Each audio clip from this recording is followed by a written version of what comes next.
ఆ పవర్ జనరేషన్లో ఉన్న సమస్యల్ని జనరేషన్ వాళ్ళకి చెప్పినాం. భవిష్యత్తులో అట్లాంటి ఉత్పత్తి కాకుండా ఇమ్మీడియట్గా వాళ్ళకి సూచనలు చేసినాము. సో నేను అనేది ఏంటంటే అదేమో మ్యాన్మేడ్ మిస్టేక్, ఇదేమో ప్రకృతి వల్ల జరిగింది. అంటే ఇది ఇది ఇది ఒక సంఘటన, దురదృష్టకరమైన సంఘటన.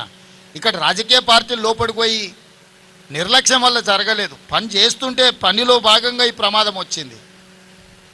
సాంకేతిక నిపుణుల నిర్లక్ష్యమో ప్రభుత్వ నిర్లక్ష్యం ఉండి సంఘటన జరగడం వేరు. సాంకేతికంగా అక్కడ సడన్గా ఒక ఇన్సిడెంట్ ఆర్ ఒక యాక్సిడెంట్ అయింది. ఇప్పుడు మనం ప్రతిరోజు కారు నడుపుతూనే ఉంటాం, ప్రతిరోజు మనం జాగ్రత్తగా పోతూనే ఉంటాం. అనుకోకుండా ఎవరన్నా ఎదురుగా వచ్చి వాళ్ళని తప్పించడానికి పోయి మనం చెట్టు కుద్దినాం అనుకో, తాగి నడిపి ప్రమాదం చేసేటోడికి ఎవరినైనా రోడ్డు మీద అడ్డం వచ్చిన వాళ్ళని తప్పించడానికి పోయి చెట్టు కుట్టుకున్న వాడికి రెండు ప్రమాదాలే. ఏ ప్రమాదాన్ని ఎట్లా చూస్తావు? కాళేశ్వరం ప్రమాదం అనేది తాగి బండి నడిపి ప్రజల్ని గుద్దినోని విధానం అయితే, ఇది ఎదురుగొని వచ్చిన మనిషిని బ్రతికించడానికి చేసిన ప్రయత్నంలో పోయి చెట్టు గుద్దుకున్నది.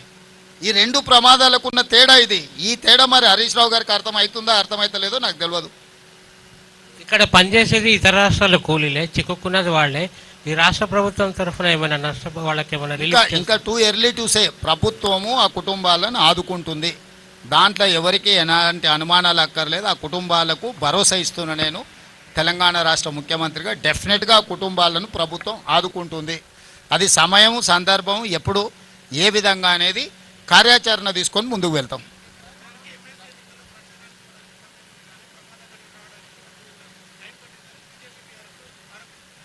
కరెక్ట్. కేసీఆర్ ఏడున్నాడు? ప్రధాన ప్రతిపక్ష నాయకుడు ప్రభుత్వాన్ని నిలదీయాలి కదా. కిషన్ రెడ్డి ఏడున్నాడు? కిషన్ రెడ్డి ఏ ప్రచారాలలో తిరిగిండు? కేసీఆర్ ఎక్కడున్నాడు? నేను నా మంత్రులను అందరినీ, ఒక్క మంత్రిని కాదు, మా ఉప ముఖ్యమంత్రిని, సాగునీటి పారుదల శాఖ మంత్రిని, మా ఎక్సైజ్ అందరి మంత్రులను, మా వ్యవస్థ మొత్తం ఇక్కడనే ఉంది. నేను యాజ్ ఏ టీమ్ లీడర్ అక్కడి నుంచి మినిట్ టు మినిట్ పరిశీలించుకుంటూ మా టీంకి అందరికీ నేను సూచనలు చేస్తున్నా. గతంలో జరిగిన పనులల్లో ఎక్కడైనా వాళ్ళు ఇట్లాంటి ప్రయత్నం చేసిండ్రా? నన్ను అడుగుతురు కదా ఎన్నికల ప్రచారంలో. హరీష్ రావు గారు దుబాయ్లో పోయి దావతులు చేసుకోలే. హరీష్ ఏడున్నర ప్రమాదం జరిగినప్పుడు హరీష్ పాస్పోర్ట్ ఒకసారి బయట పెట్టమను. ప్రమాదం జరిగిన తర్వాత హరీష్ దుబాయ్లో పోయి దావతులు చేసుకున్నాడా లేదా? ఈరోజు ఎయిర్పోర్ట్లో వివరాలు ఉంటాయి. కాదనమను హరీష్ని అవన్నీ తీసి నేను బయట పెడతా. అధికారికంగా ప్రభుత్వం నుంచి లేఖ రాస్తా. ఈ ప్రమాదం జరిగిన తర్వాత హరీష్ రావు దుబాయ్కి పోయి అబుదాబీలో 2 రోజులు దావతులలో మునిగి తేలింది హరీష్ రావు కాదని హరీష్ రావు గారిని చెప్పమను. అబుదాబీలో దావతులలో మునిగి తేలినోడు అంత దిగిన తర్వాత వచ్చి మేము ఇన్ని రోజులు ప్రమాదం సంఘటనలో ఇబ్బంది కలగకుండా ఉండడానికి రాలేదంటున్నాడు. మరి ప్రమాద సంఘటనలో ఆయన వస్తే ఇబ్బంది జరుగుతుందంటే ముఖ్యమంత్రి వస్తే ఇబ్బంది జరగదా? ముఖ్యమంత్రి వస్తే ఇంకా పెద్ద ఎత్తున అంత రక్షణ వలయమంతా ఇక్కడికి వస్తుంది. అంటే అంటే సోయి తప్పి మాట్లాడితే ఎట్లా?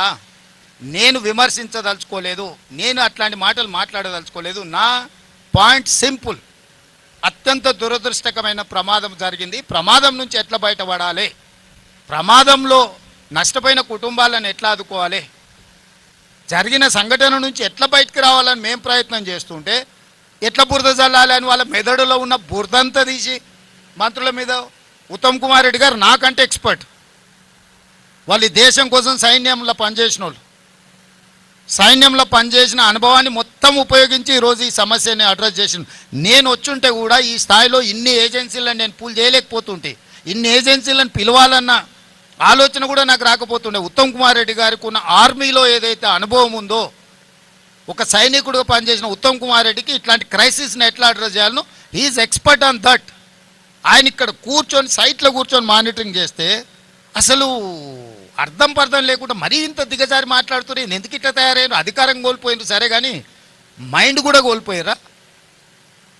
అసలు ఏమైనా పిచ్చి పట్టిందా? అయింది వీళ్ళకి దయ్యం పట్టిందా? అబ్దుల్లా ఏదైనా మన నల్లమల్లలో ఈ దయ్యాలు వదిలించేటోళ్ళు ఉంటారు కదా, ఏమన్నా ఏ పార్టీలతోనే ఏమన్నా చెప్పి, నీకు తెలుసు కదా కొంతమంది భూత వైద్యులు, వాళ్ళతోనే ఏదైనా చెప్పి.